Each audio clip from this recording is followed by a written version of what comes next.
Hello, friends. Toronto is in serious trouble.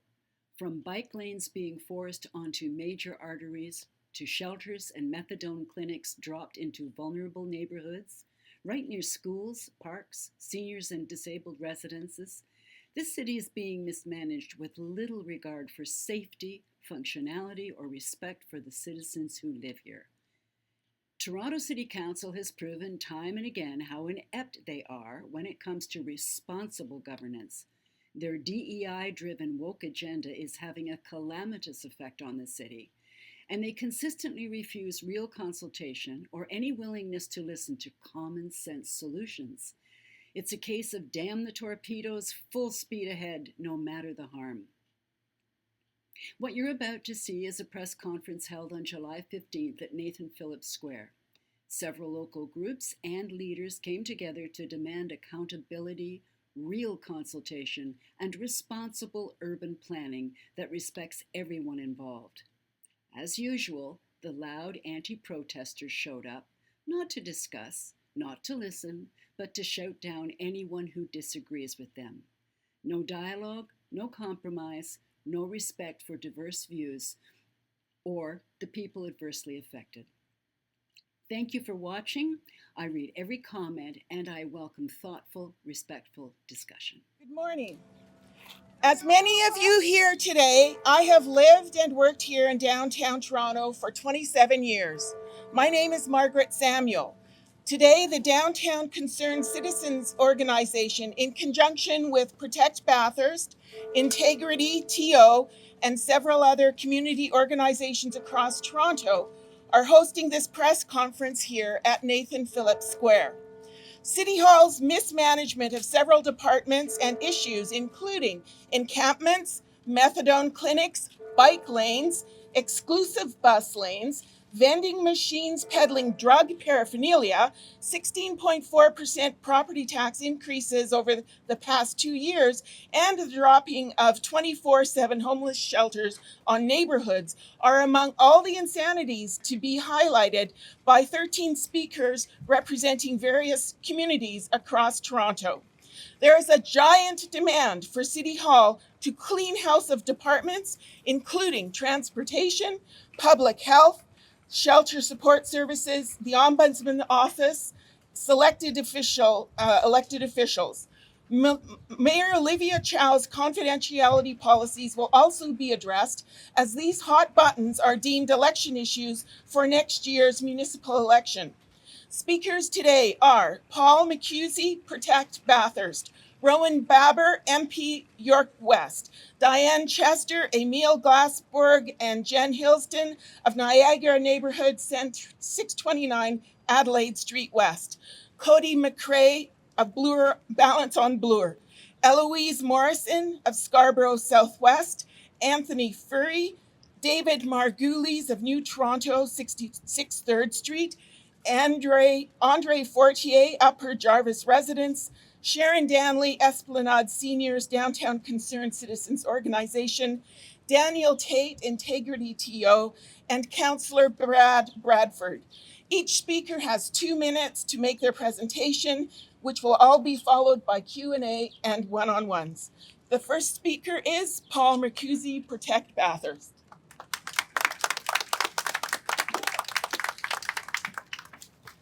Good morning. My name is Paul McCusey. I'm a Bathurst Street business owner and resident speaking on behalf of the Protect Bathurst Coalition, a citizen-led grassroots organization fighting for the integrity, character, and heart of our community. Our coalition has stood together in resistance as the City of Toronto and the TTC have pushed to impose permanent, radical changes to our infrastructure. The plan to install 24/7 dedicated transit lanes removes all access to the curb, including stopping and loading, while eliminating more than 480 parking spots along the way. These changes are meant to speed up transit, but overlooks the actual lived realities of the people who live and work along this street. Public consultation was limited. Just for some context, 531 people attended the only 4 sessions to make considerable changes to the Bathurst Street plan. That makes up only 0.11% of the population in the affected wards. Do you mean to tell me that this is satisfactory city planning? The mayor and her councilors need to realize you are elected. We are your constituents. We are the people. You are beholden to us. It's not the other way around. Our coalition is a reflection of an ongoing citywide struggle. Community groups representing thousands of citizens continue to organize and share demand. Change at City Hall.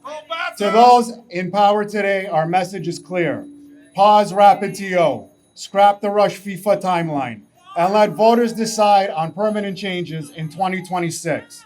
We stand here today as citizens of Toronto representing far too many people to be overlooked or dismissed.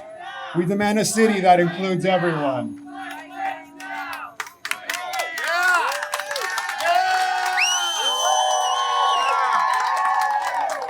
Thank you, Paul. Our next speakers are Diane Chester, Emil Glassberg, and Jen Hillsden, speaking on Niagara Neighborhood 629 Adelaide Street West.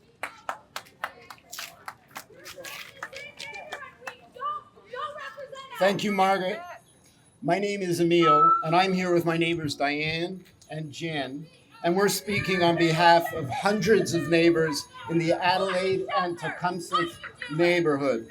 Regretfully, we're here today because Mayor Chow, Deputy Mayor Malik, and Gore Tanner are forcing a 24-hour emergency shelter into our quiet residential neighborhood around 629 Adelaide Street West. This shelter will distribute needles, pipes, and other drug paraphernalia 24 hours a day, and is steps from St. Mary's Public Children's School and just down the street from another children's school. Exactly where will these drugs be bought and where will these drugs be used in the neighborhood? We have spoken to dozens of police officers familiar with shelter activities, and each one has warned us to fortify our door locks and enhance our home security. This scares many of us. The city says there's nothing to worry about, yet there has been no public consultation, no safety plan, and no accountability from any of them. Jen. The shelter will be operated by St. Felix Center, who have a terrible neighborhood safety record at the respite sites they've operated in the past, marred by drug trafficking, violence, crime, and encampments. Our neighborhood, unfortunately, expects the same chaos. Dormitory-style homeless shelters are no place for persons with mental health and substance abuse issues. They are not safe for residents of the shelter or for the neighborhood. This is confirmed in a recent CAMH safety report on shelters. Diane? We demand action. Stop the shelter at 629 now. Stop the secretive, undemocratic shelter siting process. Every Torontonian deserves healthcare, treatment, and housing. But Mayor Chow are only bringing social chaos into Toronto neighborhoods. Yes. Thank you, Dana, and thank you, Margaret. Thank you, Emil, Jen, and Diane. The next speaker is Cody McRae from Balance on Bloor.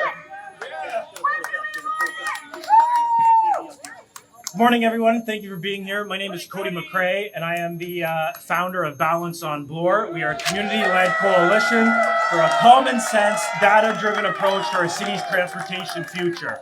Let me start by clearing up a few things. We are not anti-cyclist. In fact, the majority of our board members are daily riders who clock over 2,000 kilometers a year.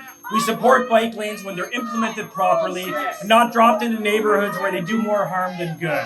We are not anti-environment. We are against policy that pretends to be green while creating more gridlock, more idling vehicles, and gas fumes so bad that our local TTC bus drivers are starting to smell fumes for the first time in their cabins. We are not anti-people. In fact, we are for the people of our community, especially for seniors, people with disabilities, and families who don't allow their children to be outside playing anymore on the side streets due to increased traffic coming through the side neighborhoods. We are not anti-transit. I ride the disastrous TTC quite frequently. Most of our daily members ride it quite often. And in fact, I was late getting here today due to it. This isn't progress, it's poor planning. We want a city where cyclists, transit riders, pedestrians, and yes, drivers, we can all move efficiently and safely. But forcing ideological experiments onto already congested arteries without proper consultation or year-round data is not balanced, it's reckless. This is about moving the most people as quickly, as efficiently as possible. We can have bike lanes and common sense. We can make progress without punishing people, and we can build a city that works for everyone, not just the loudest 3% of activists in the room. So let's stop pretending this is about bike lanes. It's about balance, it's about the process, and it's about respect, and it's about transparency. Because the city isn't collecting data in the rain, they're not collecting data in the wintertime, and they're certainly not being honest about how it's affecting businesses, commuters, and families across the West End. And yes, it's about fixing a giant mistake before people lose their businesses, lose their jobs, and lose their lives, and lose their faith in City Hall. While Mayor Chow and Councillor Amber Morley continue to dismiss growing concerns and doubling down on a broken plan while the city is grinding to a halt, that's not leadership, that's negligence. Leadership means stepping up when the system is failing, not hiding behind ideology while your city suffers. Thank you. Thank you, Cody. Our next speaker is Eloise Morrison from Scarborough Southwest.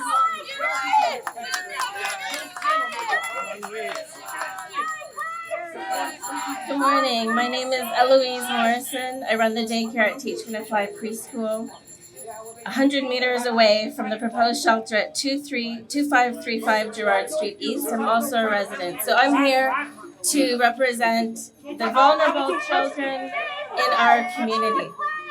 I'm speaking today on behalf of the Blantyre Hunt Club community to express our deep concern and growing frustration with the City of Toronto's handling of the housing crisis and homeless response, a response that quite frankly is proving to be dangerously incompetent. Let's be clear, we are not anti-housing and we are not anti-shelter. We are anti-mismanagement. And what we're witnessing is a city government that is failing on the most basic responsibilities of planning, safety, and care. By choosing to place emergency shelters near daycares and nestled in quiet residential neighborhoods, the city is putting the most vulnerable members of our community, our children, at unnecessary risk. These are infants and toddlers who rely on us as adults and leaders to protect them. And instead, the city is prioritizing convenience over safety and politics over planning. Convenience over safety and politics over planning. This is not a proper housing solution. It's a short-term patch that lacks necessary supports, proper oversight, or long-term variability. Meanwhile, community services are being overwhelmed, residents are being ignored, and critical stakeholders like daycare operators and parents are left completely in the dark. The city claims it's responding to a crisis, but a real crisis demands coordinated, competent action. What we're seeing is ad hoc decision-making, zoning hypocrisy, and a total absence of meaningful consultation. Toronto has the resources, the data, and the public will to build permanent, properly located, supportive housing. Instead, we get missteps, poor placement, and dangerous proximity to the various places where our youngest citizens should feel most safe. It's a time for accountability, it's a time for real solutions, and it's the time the city stopped making vulnerable people, both housed and unhoused, pay the price for its failure to plan. Thank you.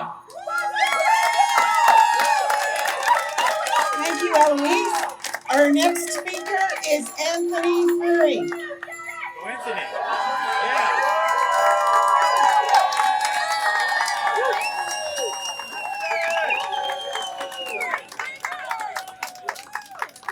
Good morning, everyone. What we are hearing today is the silent majority from communities all across this city, from all walks of life, coming together to reclaim their city from the radical fringe who have dictated the terms at City Hall for too long. We are hearing from parents, small business owners, community members, seniors in their condo buildings and apartment buildings who want to take this city back from radical policies that have gone too far to moderate our policies and get back to the center where Toronto has been traditionally for quite some time. Unfortunately, the leadership at City Hall is just not working. You know, back when I ran for mayor a couple years ago in the last by-election, a lot of people spoke passionately about the need to deal with those drug injection sites, to care for people with compassion rather than destabilizing our communities, to get the city moving again so you can get from A to B. It shouldn't be something that just becomes horrendous to take your kids to a hockey game or a baseball game. Yet that's where we are. And unfortunately, in the past 2 years, the city is moving in the wrong direction on a number of key fronts. And I think what we're looking for right now is a call for accountability. We need answers on why bureaucrats are letting these things happen unchecked. Accountability of why so many homeless shelters, so many facilities that are supposed to be for compassion have become community drug dens. Why is it that we can't even get basic infrastructure repairs done in a reasonable amount of time? We represent the regular silent majority of people of all walks of life across this great, beautiful city of ours, and I think you're going to hear more and more from these people in the months to come. Thank you so much for joining us here today.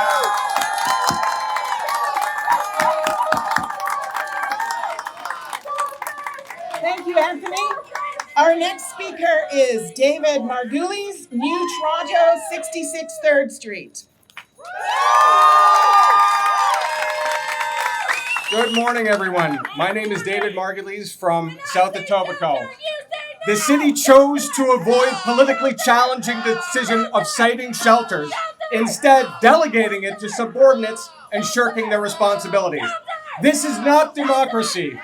We elect our leaders to make informed decisions, yet the choice to place a shelter at 66 3rd Street in New Toronto is reckless, biased, and poorly considered. The proposed site is unsuitable for a shelter. Located on a residential street, the shelter would double the street's population at capacity. The site spans only 9,000 square feet, significantly smaller than the city's own minimum standards of 15,000 square feet. It's also within 250 meters of 2 schools and abuts a subsidized seniors residence. The shelter at 66 3rd would be designated as a harm reduction site. It will offer 24/7 access to drug paraphernalia, including needles and crack pipes. But it will prohibit consumption on site. This policy will surely increase drug use in alleys, parks, streets, playgrounds, endangering our community. City officials and shelter agonists insist that addicts are the most vulnerable among us. But we strongly disagree.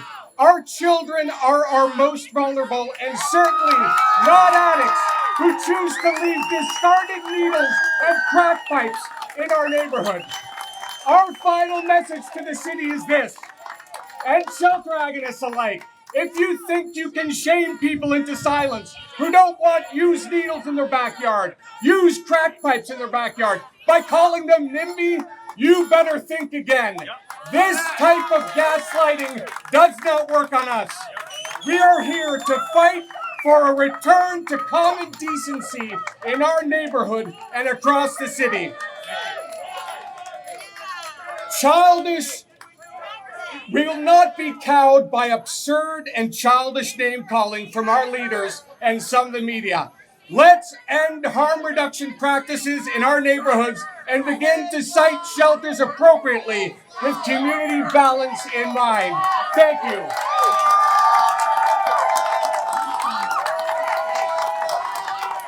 Thank you, David. Our next speaker is Andre Fortier, Upper Jarvis residence.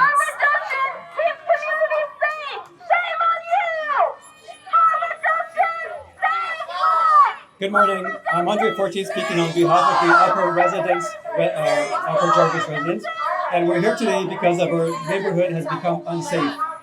Since Casey House has begun handing out free drug paraphernalia and allowing supervised consumption of narcotics, we've witnessed an explosion of street drug use and activity in our neighborhood, right outside our homes. People are injecting on our sidewalks. Street drug dealers fight for territory. We hear yelling through the night, syringes and garbage left everywhere.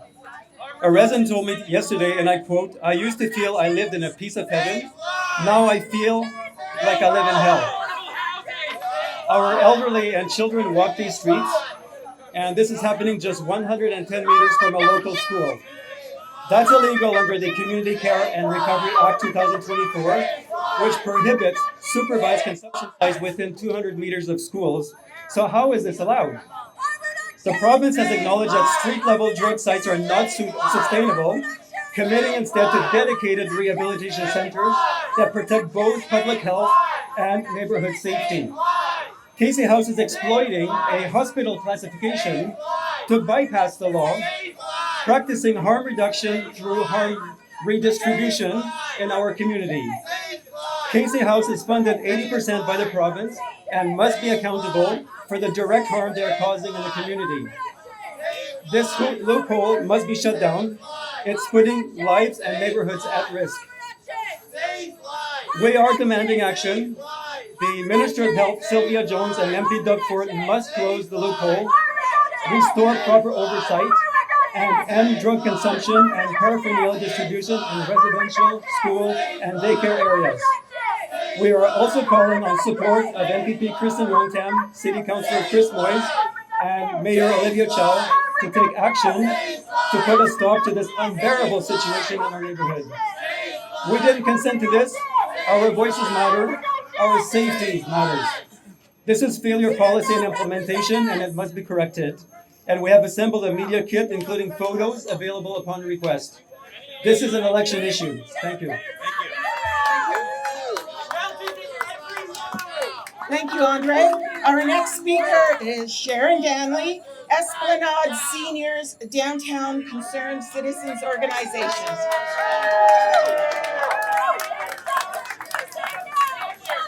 Good morning, everyone. I'm a senior, longtime resident of the Esplanade and an advocate for healthy, independent living. Today, I am speaking on the many seniors and disabled residents who feel abandoned by City Hall. Let me be clear, we are not against cyclists or addiction treatment, but we are absolutely against being treated like collateral damage in a city that claims to be progressive, but forgets the people who spent our lives building this city. I've been struck by a cyclist myself and nearly sideswiped twice more by riders who don't know the rules of the road. They ride on the road, the sidewalks, or wherever they feel like. Pedestrians have the right of way under the Ontario Traffic Act. But in Toronto, crossing the street, especially with a walker, cane, or from a wheel-trans vehicle, is life-threatening. E-bikes race at car-like speeds, and drivers turning through bike lanes are on constant high alert, hoping that they won't end up in an accident or worse. Then there's the methadone clinics placed right in the heart of our vulnerable residential community. There was no consultation, no support services, and no safeguards. Now we find discarded needles in our laneways, and many senior women are afraid just stepping outside their front door. Would you place a facility like that next to your mother's building? A few years ago, the city promised to make Toronto accessible for all people. That felt like progress. It felt like a home. It felt like a dream. But now we feel like it was just a dream. A nice line in public policy that never reached the sidewalks. We deserve better. We demand real consultation, not rubber stamps. All cyclists must ride on exam and be licensed and insured. Enforcement of safety laws, not chaos disguised as innovation. And a city that truly works for everyone, not just the loudest lobby or the fastest bike. Remember, one day you could be a senior too or disabled. If a bike lanes and misplaced methadone clinics don't steal that future from you. We need a city that works for everyone and promises of accessibility and safety for the disabled upheld. Thank you. Thank you, Sharon. The next speaker is Roman Baber, MP of York West.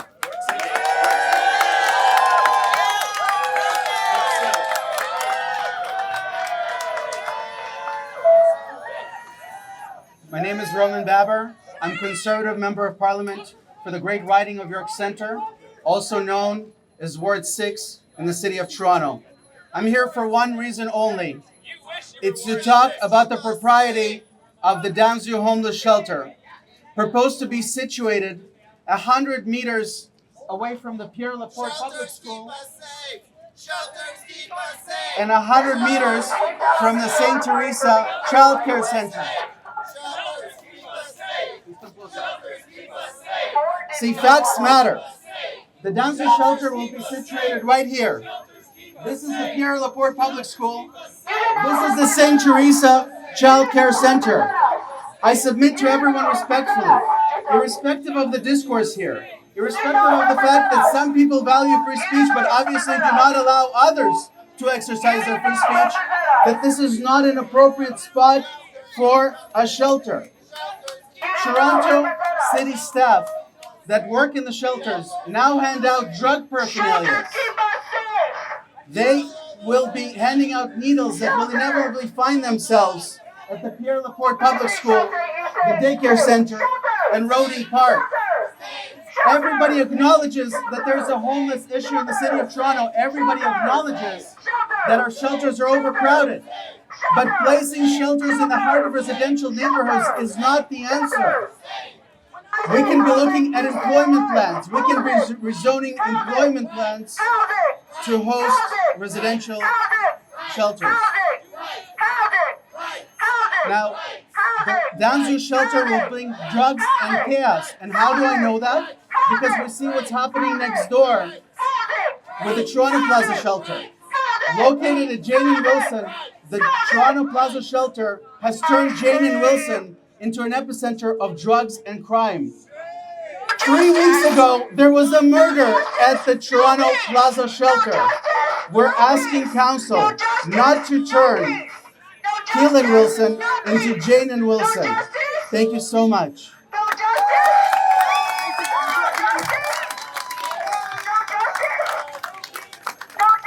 Thank you, MP Baber. Our next speaker is Danielle Tate from Integrity TO.